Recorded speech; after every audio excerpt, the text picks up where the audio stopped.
Hello, world. Welcome to WFHR's Rapids Report, proudly brought to you by Crockett Septic for the September 12th, 2025. I have your host, James, here, and we're joined right now thanks to our friends at the Visit Wisconsin Rapids Area Bureau. Say a shout out to Meredith and the gang over there. They're giving us an opportunity to talk to our friends of Rapids Music. And we're talking FRM, and we're talking FRM Music Festival coming up. And I have with me Suzanne Arndt to talk about this. Suzanne, thanks a lot for being here.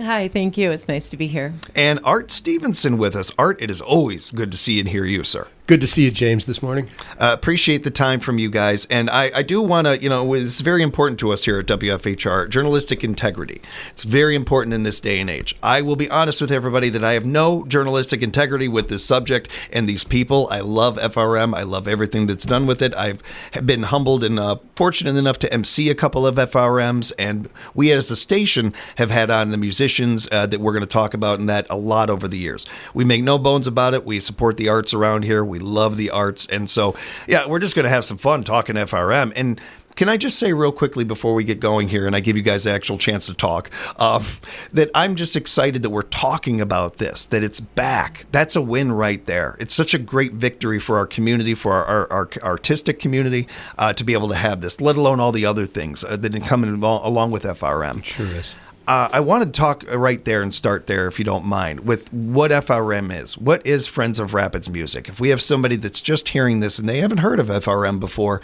why is this such an important nonprofit in our community? Yes, thanks. Friends of Rapids Music was created by Connie Tomsky-Favel back in 2016. The whole idea was to have a place where musicians and music venues could get together and post their events for free on Facebook. So Connie started the Facebook group and initially thought it was just going to be her and her husband who joined the group. And surprisingly, we've got over 5,000 members now. So it is just a great place to find out what's going on in our community and our surrounding area. Mm-hmm.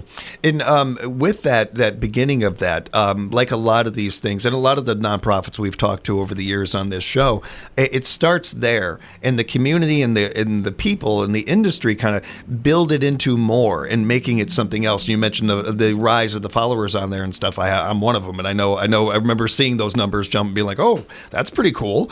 But Art, something that you mentioned kind of in our pregame a little bit that's such an important part of this too, and the scholarships that are available with this that are raised through FRM and that. Well, how long have we been doing that, Suzanne? I think it's a wonderful program. The scholarship program, we've been funding it for years, but this will actually be the first year that we will be awarding the scholarship. Mm-hmm. What kind of categories does FRM have for scholarships? So the scholarship program is for any high school senior who is going on to higher education in any music discipline. So, and we're including the Catholic school and all the public schools in our surrounding area. When we talk arts in particular, it's always important. When we're talking them in Wisconsin, it takes on an added meaning. I bring this up until it changes. Last year, Wisconsin finished dead last in the union in funding the arts. These programs are a matter. They are important. And whether we're talking FRM or local high schools, plays or music events or anything, we cannot encourage the community enough to support these, be a part of them. Arts are an integral part of the world, and we just have such a great body of them here in Wisconsin that we want to really support. That's a fine. No, I'm kidding. That's not a fine. But we appreciate so many of the people that come to these things and support FRM over the years and are really a big part of this because FRM's here because of the community. It's also because of the music community we have in this area too, and the support that FRM's able to show them. Yes, and I'd like to also add that the scholarship program was mainly funded by a music lover named Kevin Roberts. He was originally from Port Edwards, and as an adult, he moved away and became a music promoter in the Madison area. And when he ended up moving back to this area, he joined FRM and became one of the board members. And he is the main source of the funding, not only for the scholarship program, program, but he's also the main donor for the festivals. Really appreciate that. And looking forward a little bit later, we'll talk some more about donors and get to some of those. But thank you for that, Suzanne. Appreciate it. I have to stop real quick and pull an audible here because I forgot how darn good Art's voice is. And the fact that I got to do this interview with that voice, that ain't fair. That's not fair, man. Art, it is good to see you and appreciate it's you good here. to be here, James. I want to get into the event itself and talk about this wonderful event. Before I do, real quick, we don't have to go too far down the rabbit hole with this one, but the putting this together, how long has this been coming? This has been being put together, this one, because we were without the fest for a couple of years there. Well, I indicated that last year about this time, I indicated that I would be able to help and volunteer to help organize it. Mm-hmm. And I went to a board meeting and they voted me in as a member of the board. And so I have been helping with the board's assistance to pick the bands that we're featuring this year and do some of the other organizing, trying to get a sound system and trying to get this and get that to make the show run. It really shows how much heart has gone into this and how much hard work has gone into this. I appreciate that, Art. Thank you. And I appreciate the work as well because, man, does it show. I saw this lineup. I don't remember exactly when it posted, but I saw it right away. And I did a double take on it. I'm like, man, there is no weak links in this lineup. You've got a heck of a day planned for people and whole families with this free, wonderful event coming up. Let's get into it. Let's talk about the details of FRM Fest. This is the 8th annual. That's got to feel good, too, to be able to do that. Sure does. Again, having the event back is great. It's wonderful to have the 8th annual, but the event you guys put together, this is all going to take place at one of my favorite spots in the world, Robinson Park. I have a lot, again, no journalistic integrity. Love Robinson Park. Got a billion memories over there. When it comes to this event, the bands that are going to be played in the order they're going to go in, let's go through that, you guys. Well, we've got a polka band starting out at noon. That is the Beer and Pretzels polka band, which is the Engelbright family and their close friends. Mm-hmm. And they do polka music and sometimes some country music too, which is always very interesting. You know your audience, Art. Starting everything off with a polka band, that's the way to do it, man. Good. That's the way I think 100 people will come just to see it. Maybe 200, don't you think, just to see the polka band? Let's see. We're going to find out. And that's at the crack of noon. Yeah. A great way. It's a good point. So, and then we're representing jazz, too. We're trying to make it a variety show. And so the Joyful Little Band is coming in. And they are a traditional jazz band from Portage County that has recently emerged as a force in this music. That's my wheelhouse. I love jazz. And I had not heard of them before, so I went on a little digging on and everything. They're good. That's a good band right there. It's a very interesting band, and J.R. Omernick is an old friend of mine. He also plays bluegrass, which is, of course, in my wheelhouse, but he plays a heck of a jazz trombone. I mean, it's beautiful tone, and he can really get around on the instrument. And his wife, Beth, will play various instruments and sing.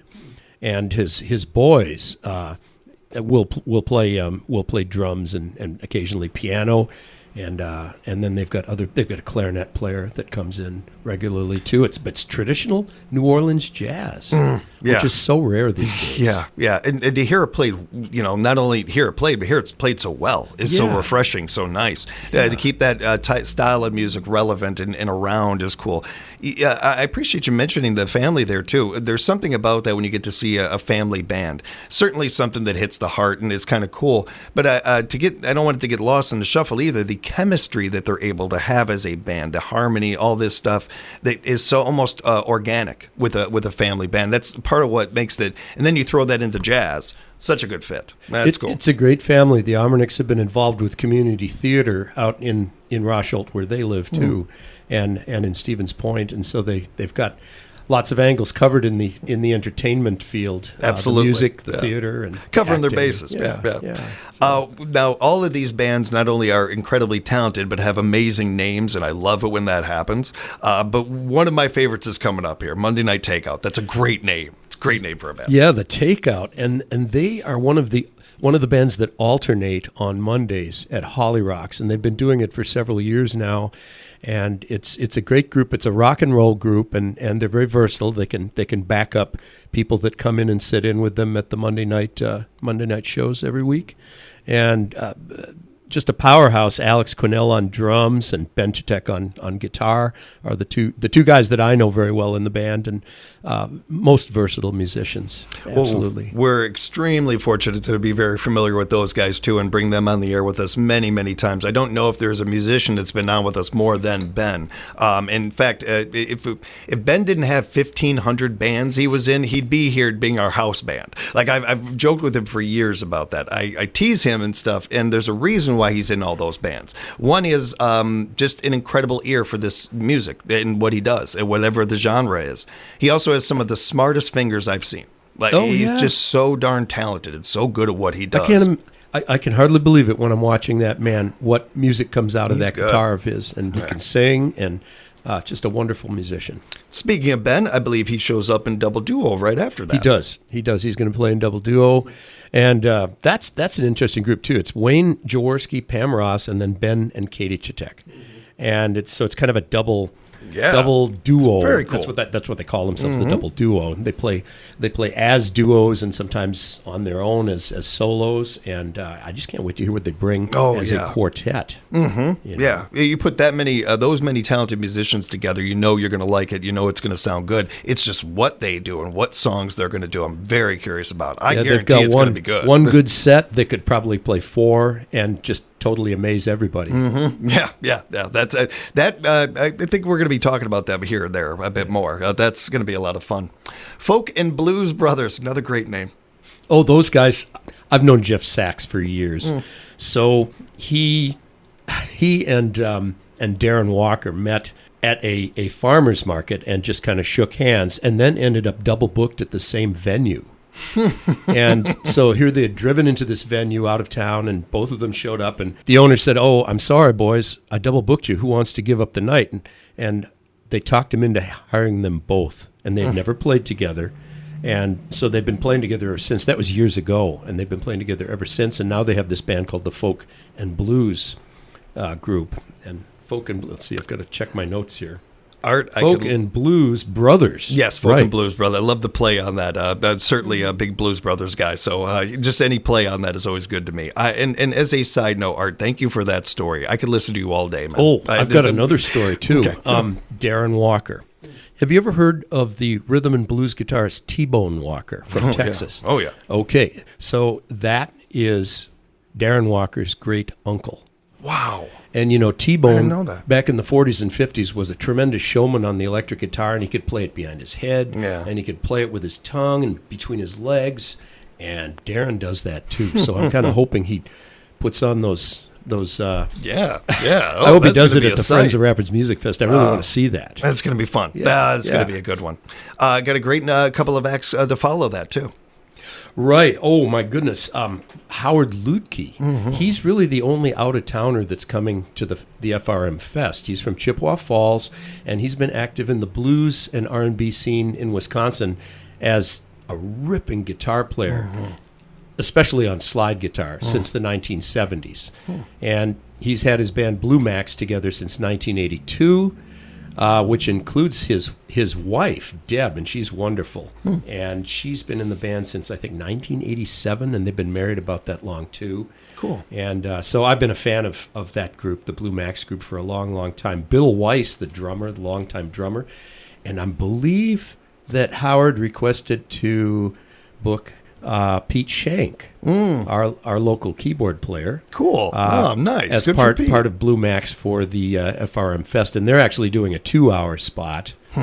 So we'll get a big dose of blues and R&B from Howard and his group there. And how cool of them to do that, to give that extended set there and everything. That's really cool. That's going to be great. And everything wraps up with an amazing band, too. The night wraps with this. I have a good amount of experience with Adam Gruhl and his Space Burritos. He's a musical icon in central Wisconsin, and started the successful group the Horseshoes and Hand Grenades, which has gone to national prominence.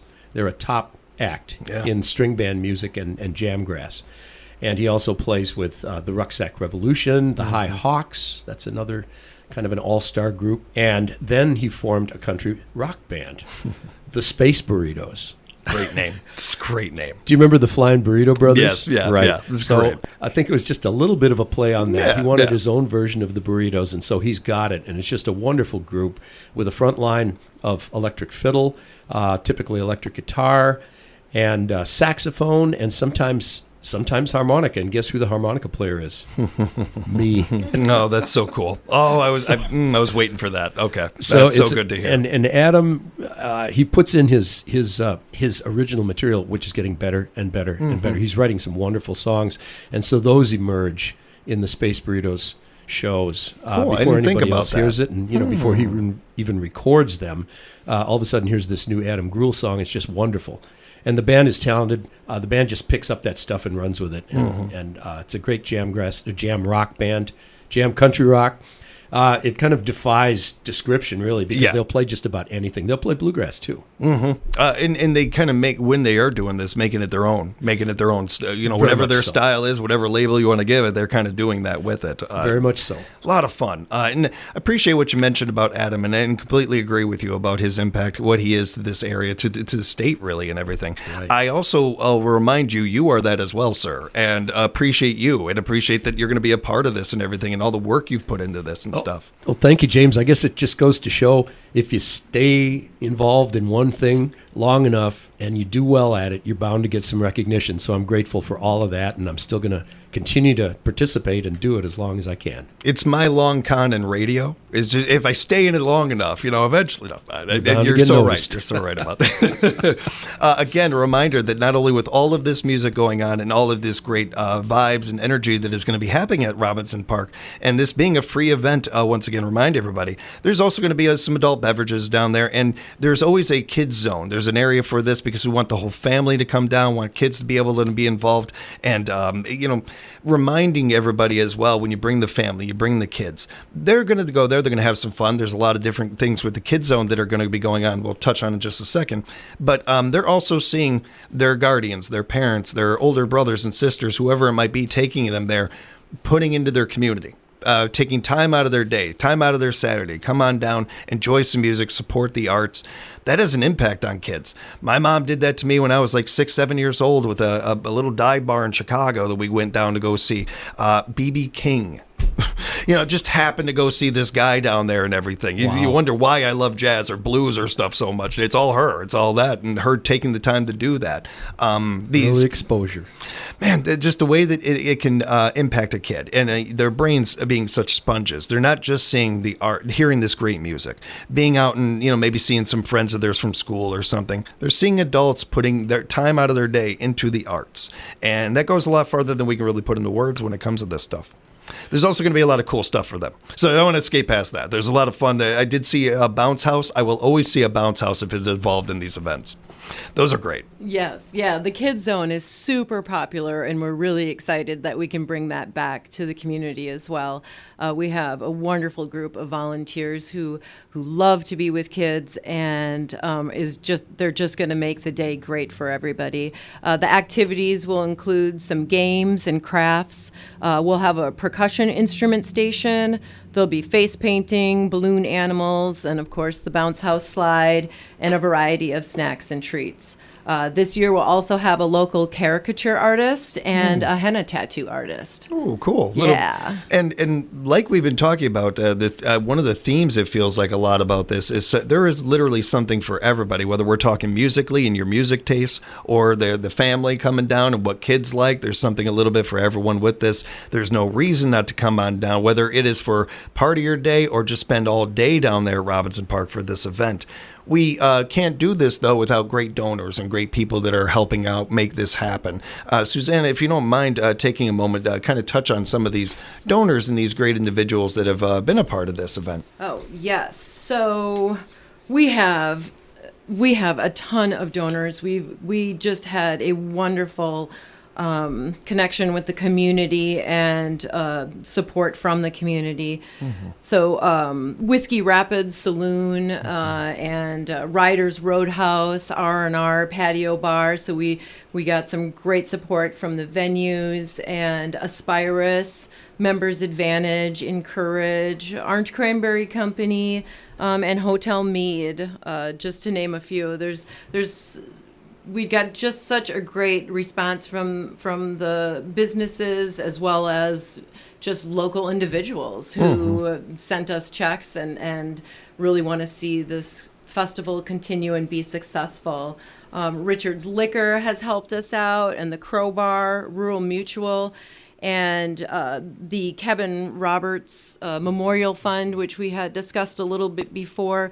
That's certainly honoring his life and legacy, and his love of music and community will definitely be shining that day of the festival, as well as a local musician that we all know and love, Jeff Goss.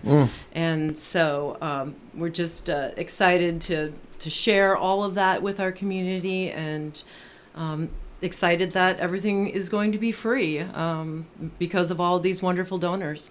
You threw a curveball at me there a little bit. I'm supposed to do that to you. Jeff, one of my favorite people. Just period. Just I knew Jeff for a very long time, and I appreciate you mentioning him too as part of this, because I know how much he cared about this event. He cared about this community, and certainly cared about music. Man, if you were around Jeff for 5 seconds, you were going to hear something about music. You were going to talk about music. That's a great one to mention. And all these sponsors, all these businesses, all these people coming together, showing more and more how hopefully in a reminder to you all of how much we appreciate the work and everything that you're putting into this. You guys, all the individuals of FRM, all these musicians coming to town, or some of them coming to town to do this, to perform for our community. It's greatly appreciated, as much as I appreciate you putting up with my silly questions and all of that. We know that people like to be involved as well. If we're looking for volunteers or anything like that people could be involved, should we send them to the Facebook page? Is that the best way for them to contact you? Sure, they can go to the Facebook page and make a comment. They could email us at friendsofrapidsmusic@gmail.com. And we're also having a meeting September 17th at Robinson Park at 6:30. So if anybody wants to volunteer, come and meet us there, and we'll put you to work. Right on. And I certainly want you to check out the Facebook page, subscribe to that, like it, and make sure to share it on your posts, post it on your page. You just never know who might see it otherwise. Really, really cannot thank you both enough for the time and the conversation today. Absolutely. Well, thank you. Thank you for bringing us in. Again, Friends of Rapids Music Fest, the 8th annual, happening Saturday, September 20th, 12 to 9 over at beautiful Robinson Park at 1150 17th Street South, 17th Street North, right here in Wisconsin Rapids. We appreciate you all listening to another edition of WFHR's Rapids Report.